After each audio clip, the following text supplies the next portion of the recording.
ओम श्री गणेशाय नमः। नमस्कार मेरे प्यारे दोस्तों, आज हम जानेंगे होलिका दहन की संपूर्ण पौराणिक कथा, जो हमें यह सिखाती है कि सत्य और भक्ति की हमेशा विजय होती है और बुराई का अंत निश्चित है।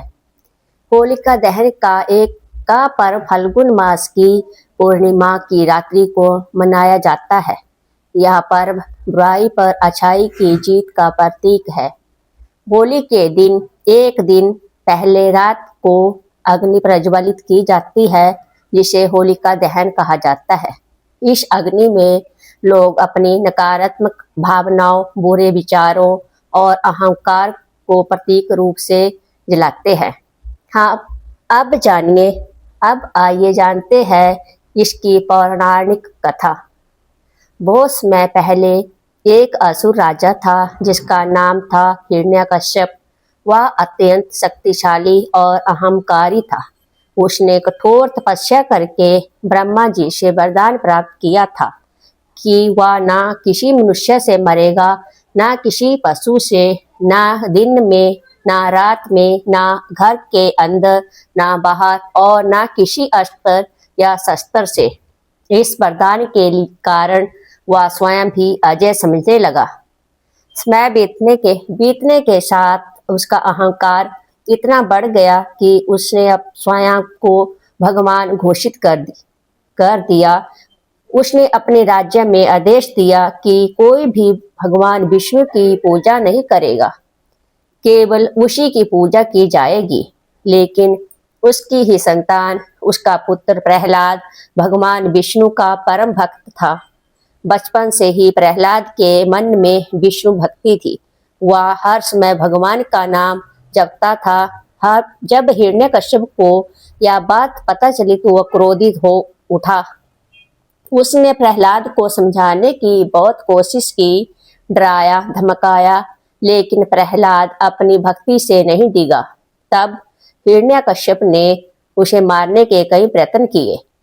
कभी ऊंचे पर्वत से गिराया गया, तब कभी विषैले सर्पों के बीच डाला गया, कभी हाथियों से कुचलवाने की कोशिश की गई, तो कभी उसे विष दिया गया। लेकिन हर बार भगवान विष्णु की कृपा से प्रहलाद सुरक्षित बच गया। जब सभी प्रयास असफल हो गए तो हिरण्यकश्यप ने अपनी बहन होलिका की सहायता ली।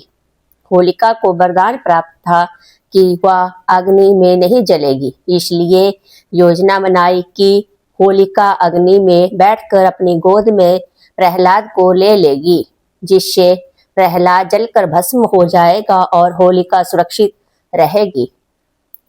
फाल्गुन पूर्णिमा की रात को एक विशाल चिता सजाई गई।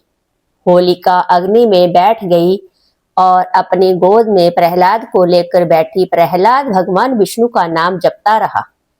जैसे ही अग्नि प्रज्वलित हुई, एक चमत्कार हुआ। होलिका का वरदान निष्फल हो गया, क्योंकि उसने उसका उपयोग बुरे उद्देश्यों के लिए किया था। अग्नि की लपटों ने होलिका को जला दिया, जबकि भगवान की कृपा से प्रहलाद सुरक्षित बाहर निकल आया।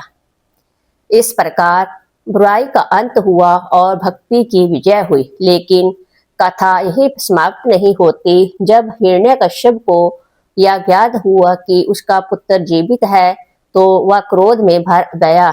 उसने स्वयं प्रहलाद को मारने का प्रयास किया। तभी भगवान विष्णु ने नरसिंह अवतार धारण किया।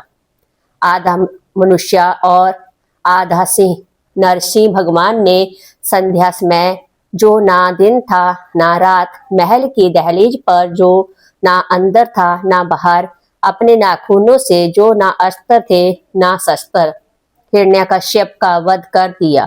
इस प्रकार ब्रह्मा जी के वरदान को की सभी शर्तें पूर्ण होते हुए भी भगवान ने धर्म की रक्षा की। इस कथा से हमें क्या शिक्षा मिलती है? पहली शिक्षा, अहंकार का अंत निश्चित है। दूसरी शिक्षा, सच्ची भक्ति और विश्वास कभी व्यर्थ नहीं जाते। तीसरी शिक्षा, जो व्यक्ति धर्म और सत्य के मार्ग पर चलता है, भगवान स्वयं उसकी रक्षा करते हैं। आज भी होलिका दहन की अग्नि हमें यह संदेश देती है कि हमें अपने अंदर की बुराइयों जैसे क्रोध, ईर्ष्या, देश और अहंकार को इस अग्नि में जलाकर नए जीवन की शुरुआत करनी चाहिए। अगले दिन रंगों की होली मनाई जाती है, जो प्रेम, भाईचारे और खुशियों का प्रतीक है। यह हमें सिखाती है कि जीवन में रंग तभी आते हैं जब मन से नकारात्मकता दूर हो। तो दोस्तों, इस होलिका दहन पर संकल्प लें कि हम अपने जीवन से बुराइयों को दूर करेंगे और सत्य, प्रेम और भक्ति का मार्ग अपनाएंगे। अगर आपको यह कथा पसंद आई हो तो वीडियो को लाइक करें, शेयर करें और चैनल को सब्सक्राइब करना ना भूलें। धन्यवाद। जय श्री हरि नारायण।